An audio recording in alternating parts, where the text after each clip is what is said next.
the best season reward that Wargaming have ever introduced within World of Tanks console. That is, of course, the Super Hellcat, or at least that's my opinion of the best tank that Wargaming have released in the Season Pass for everyone to basically pick up. And of course, this will be free if you've managed to essentially pay your 2,000 gold and got back, because by the time you get to level 75, which you can unlock this tank at, you will have made your gold back from the various key cards and extras, and also just the gold drops that you can get from the Season Pass itself. So essentially, it's just a free tank, and this one is fantastic if you set it up correctly. And of course, the way in which we're setting up this tank is with a camo build. We're using camo net, we're using advanced optics, and then I believe we've got advanced loader to just boost up the DPM of the tank to keep it more in line with some of the other tanks that you'll be seeing at this tier. And that means that you have a 5-second reload to do 240 alpha damage if you are using food, that is. So that's with food active. If you don't have food active, I believe it's in the region of about 6-second reload, something like that. But it's really, really superb, and the amount of DPM that you can dish out, along with the fact that, yes, we are the one out spotting light tanks here, and with the camo on concealment of this tank being so low with the advanced concealment and the advanced optics, this is really what you want to be doing. You know, we have no real chance of getting spotted here. There's no real negatives to playing in a position like this. Yes, you also have the ability to get spotted eventually sometimes, you know, if that light tank pushes over to the right hand side on this map, but Westfield primarily filled with bushes everywhere, and that means that we can use the camo and all of the things associated with using camo correctly to be able to have a good game. Obviously, you might be thinking, well, it probably can't get into position very fast. Completely wrong. The Super Hellcat is probably the fastest tank destroyer in the game, being able to consistently go 70 kilometers an hour forward in a tank destroyer. Yeah, this thing is basically a mobile tank destroyer. It's basically a light tank. I mean, it has the camo of a light tank, it has the firepower of a tank destroyer, it really has everything. Yes, it is a tier 7, so you can come up against a lot of tanks that have higher than 390 alpha and more alpha than you, but when you can kick out that alpha damage in as quickly as possible as we can, as you can see against the AMX 1375 here, just fully aiming that shot to make sure that we hit so we don't have to deal with him later. Obviously, already 164 XP, we've picked up 2,600 combined damage, and that's the thing you can always count on with the Super Hellcat. Because of the vision that you can provide for your team, you are always getting assistance damage, and that's something I really do enjoy about this tank, and it feels so rewarding when you're the one both assisting and dealing damage, and that's something we can see consistently within this game. Obviously 1,700 damage already, very nice to see, and yeah, it's very consistent, this tank. And to be honest with you, you don't have to do that much to earn quite a bit of silver as well. It's not the highest earning silver tank within the game, don't get me wrong, that's because it's a tier 7 and it doesn't have that high silver boost that a lot of the tier 8s do. But this tank will definitely feature a lot of things that you'll be wanting within the game. Obviously, you can put round after round into your opponents, and because of the accuracy of the tank being really good and the fast aim time of the tank, you can really just dump rounds, and you see me just snapshotting the weak points of a lot of the enemy tanks within the game. So yeah, this is what this tank can do, and you can see even on the move, firing over a hill as we're coming down, we can still hit the J-Panther. Yeah, we didn't pen, but that's primarily because we don't have any premium ammunition, and this is where the mobility of the tank comes in so clutch, you know. We're going 69 here, and yeah, you can get into those positions that a lot of the tank destroyers can only dream of, and to be honest with you, not a lot of armour on tank destroyers really works. I mean, yes, if you're playing in something like the Jaeger, you might have something to say, but for the most part, tank destroyer armour, it's usually pretty useless because you lose a lot of the mobility and stuff like that that kind of comes with it. However, when we're playing the Super Hellcat, we don't need the armour because we can avoid shots with the mobility, and although the armour is, you know, pretty bad overall, you can still bounce a few rounds because you've got spaced armour on the tank, which makes some of the heat rounds that may be coming in from some of the low tier tanks, maybe if you're coming up against the Shermans or some of the derp guns, then yeah, you can definitely bounce a few rounds from those, and you will occasionally bounce around from the lower tiers, but if you're coming up against tier 7s all the way up to tier 9s, you're probably not going to be bouncing anything. Obviously in this game, you can see we've picked up very easily a nice combined damage result for a tier 7. You know, you're looking at 4,000 damage combined, which is pretty good, and by talking about the combined damage, it's obviously assistance and actual damage combined, and of course we've picked up 5 enemies I think at this point, or 4 enemies within the game, so it's always really good. You can see my team, although they went a really weird way where pretty much they all went through the middle of the map, it was a bit of a weird game this one, we still managed to have a really good result and managed to spot for our team. We managed to also push out that damage really easily as well. And at the end of the game, when the enemy team are kind of in a bit of a, well, they're just trying to run away from us, it really becomes apparent of, I guess I could have skipped ahead, but it becomes apparent that the speed is so good, and you can see here 75 kilometers an hour. Yes, we're going downhill, but reaching 81 here, 85, 86, 88 kilometers an hour in a tank destroyer, you will not be seeing that anywhere else. And it's not just the fact of the speed, it's the speed of the reload. This is pretty much one of the fastest tanks in all regards, and that is why I absolutely love this tank. When I first played it, when it first got released, I thought, it's just a hellcat, but a tier higher. No, this tank is so much more. It has the ability to really push out damage so nicely. It has the ability to make money. You've got all aspects of the tank that really do buff it up and make it really fun to play. Obviously, there are aspects of the tank that aren't good, like the armour, but I guess we'll showcase all of that in the second replay as well as we go through. Obviously here, 3,000 damage, 1,652 assistance, and it looks like we probably won't get any more damage on the Vanguard over there, but you can see, yeah, a 4.7 thousand damage combined game is nothing, and I mean nothing, to sniff at within World of Tanks. Yes, you can have better games, but I only played probably 10 games, and the majority of them were me doing probably 2,000 assistance, well, 1 to 2,000 assistance, and at least 2,000 damage within every single game. It's just so easy with this tank, and I guess that's what a lot of people are wanting, premium tanks, ones that are A, very good, and ones that can earn you silver, and this is both. Definitely a really fun one. And if you don't know how to use camo mechanics, this is a perfect opportunity for you to learn.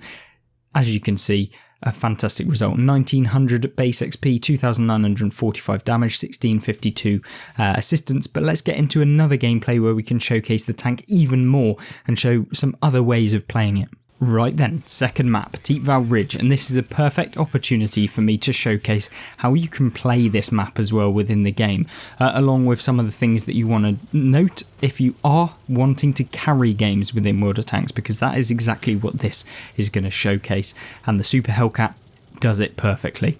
Obviously, this thing probably should have loaded some premium ammunition for the tier 9 and tier 8 games that you can play within this tank, because, yeah, it's not particularly the most easy tank to come up against some of the like higher tiers when they've got armour, because yeah, we don't have premium ammunition, so you are going to want to take a few rounds, but for both of these replays I just think I forgot to take some. Not that you need it 100%, as you can see by the results, and that was pretty much the case. I don't think I ran any premium rounds for probably 6 or 7 games in a row, and I didn't really notice it affecting at all. It's just for those some opportunities where you probably could have done with some. Obviously at the beginning of the game we're coming up against that tier 7 light tank, the AMX Chaffee, which is on sale right now, and it's not particularly very good. I wouldn't really recommend you actually purchasing it, but yeah, it's basically a tier 6, whereas this tank could quite easily be a tier 8 in terms of the performance that it feels like it gives you. Obviously we've got to be a little bit careful within this game. You don't want to be getting smacked by any ISU 152s or SU 152s or pretty much anything over 122 millimeter, because yeah, you're going to be losing upwards of half your health in every single shot, and that's if you're lucky and you don't come up against one of those high alpha damage tanks. Obviously, within Teepral Ridge, this is the position that I always like to take, and the initial position, obviously moving up by that castle at the very beginning, was something I do enjoy, because when you get up there, you can spot the early game spots, and if your team are up on the hill where we're advancing towards right now, yeah, they can basically get some assistance damage off of the teammates that are going to be up where we are in just a second, and that means, yeah, it's going to be beneficial for everyone. Obviously, we notice over here that there are some opponents that are kind of moving towards this area of the map, so we're just going to kind of, since we weren't particularly doing too much over the other side, we're going to move over here, see if we can spot and help out our team with a bit of vision, because, you know, this Dragon over here and the heavy tank, they may not have all of the vision perks like we do, and they may not have the ability to spot anything like we can, and that is really where kind of your map knowledge and your ability to kind of move around the map and actually deal with tanks that maybe some people would have just stayed where they were. Maybe your team lost because you didn't necessarily do anything wrong, and you may not have had a terrible game, but you could have impacted the game, and that's, I think, where a lot of people go wrong, and that's the hardest bit about World of Tanks. I'm no expert, you know, I am not the player that is going to be, you know, winning every single game that I play in, and I'm not claiming to be, as of course we get a big lag spike, which obviously doesn't help when you're trying to carry the game. But it's not appearing like it's going to be a good game. 100 damage at the beginning, and we're like 4 minutes in, but don't worry, that all changes in not too long. And I think that this game really showcased why I love this tank, because in clutch situations, which we'll find ourselves in, you can really pull off just the plays that you want, because you have all of the kind of complex aspects, the skill-based aspects of the tank to be able to do all of these things that you're wanting to. And you see me doing here, you know, we could play a bit passively, but it's not really too fun. You know, we need to really be the front force. We need to at least provide some vision, because our team are getting stuck up here. We're not really doing anything. We're not being able to spot any of the opponents. And so, yeah, we are going to have to kind of make a little bit of an advancement over here. You can see me taking a sharp right here as we spot the Bison over there.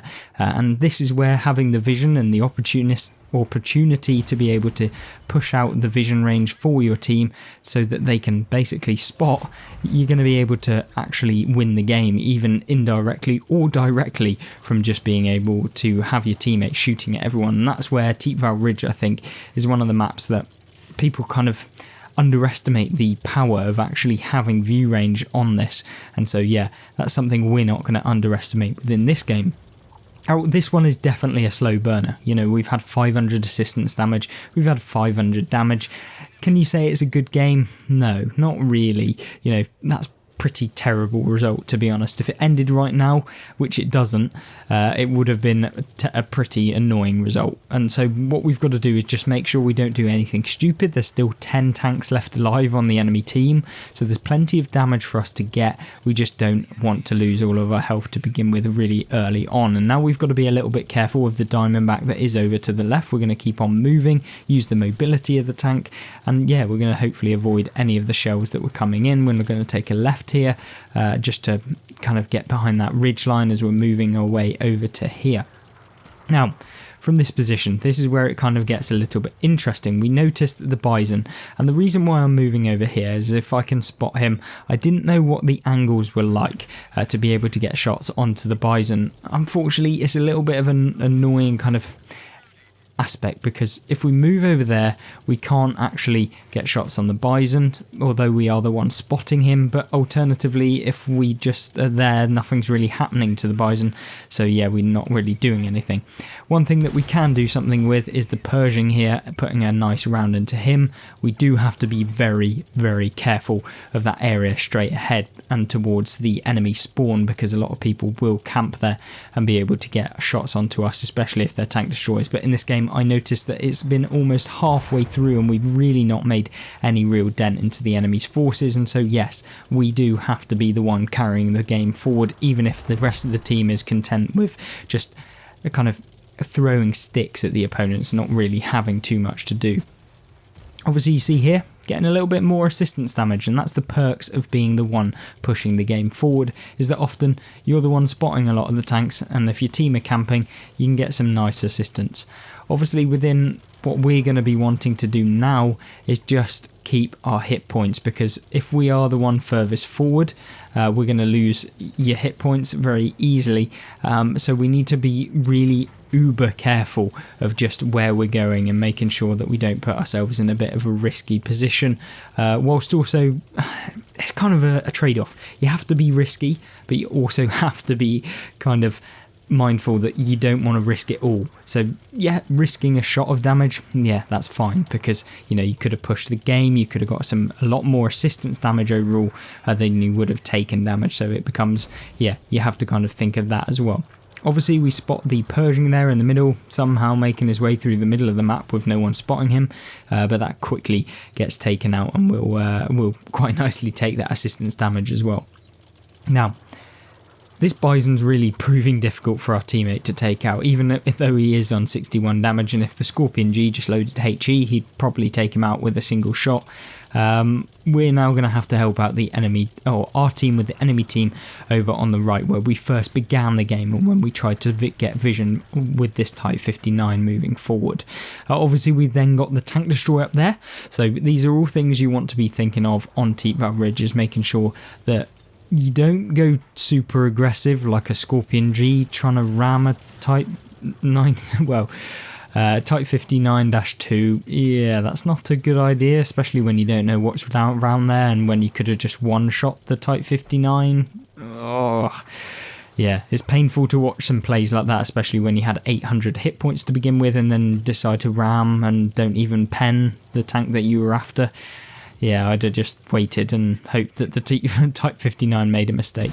Obviously what you can see us doing here, just getting vision on him. I need to make sure that the enemy team can't get a foothold up on the hill, which will mean that then they'll be shooting us from both sides where the Bison is, and potentially through the middle of the map, and then from behind, and then they can take out our artillery. So if I can protect all of this area over here, then that will be a really good aspect for our team. Obviously we don't know where any of the tank destroyers are. We know the Dragon was over here because he got rid of the Scorpion G, so we need to be very careful. That has Hesh rounds, and of course that can do 480 damage per shot.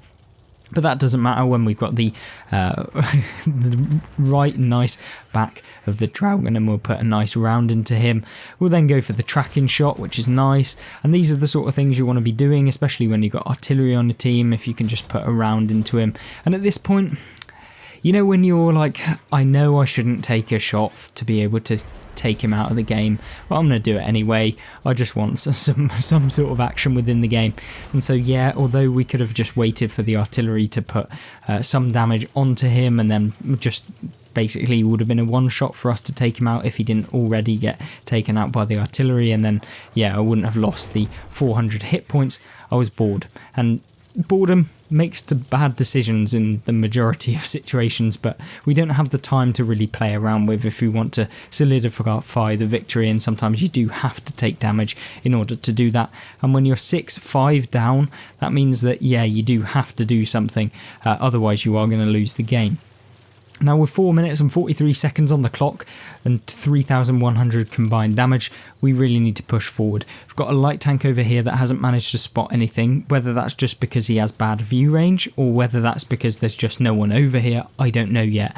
And of course we won't know whether he has the correct camo build and correct spotting build on the Vanguard, but that doesn't really matter because we have vision, we have concealment. So yeah, for the most part, unless we're coming up against a UDES, we pretty much outspot anything that will be over here. And talking about outspotting stuff, the Brumbar comes outside on, and we'll put a nice round into him. We do, however, need to be very, very careful about the fact that the Brumbar is there, because yeah, if he manages to hit a single shot on us, it's going to be very, very painful to the remainder of our hit points, because yeah, that has more alpha damage than probably the health on this tank. So yeah, a nice couple of shots there, one blind into the Brumbar, which makes it really, really good. And so yeah, we're just pushing forward now. We've kind of brought the total back now to 5-all, with our light tank just taking out the artillery. We always love to see that. But 2,300 damage, 1,300 assistance, and 3 minutes on the clock. We really need to push forward, or else there's nothing more we can do within the game, and it could potentially lead to a draw, or alternatively the enemy team could just win because they've done more damage than us. So we want to make sure that we're definitely not in that category, and by taking out as many tanks or dealing as much damage as possible, that's really going to help out. We know that both the Scorpion G and the Brumbar are over here, so we really do need to make sure we're not going to get out spotted. So you see me using these bushes, going up into these positions. You'll notice that I actually move back. That's because we have the enhanced combat rations now becoming active, which means that yeah, we can essentially stay in the same position but get better view range, and yeah, that's always good. Obviously, I think what we've got to do from this point, we've got to advance with our team. If all of our team are committing now, which they are, we need to help out. And so yes, we do help out with the SU-14-2, and at this point we need to put a round into the Scorpion G. Whether we'll get another one before we reload, or will we? No, we won't.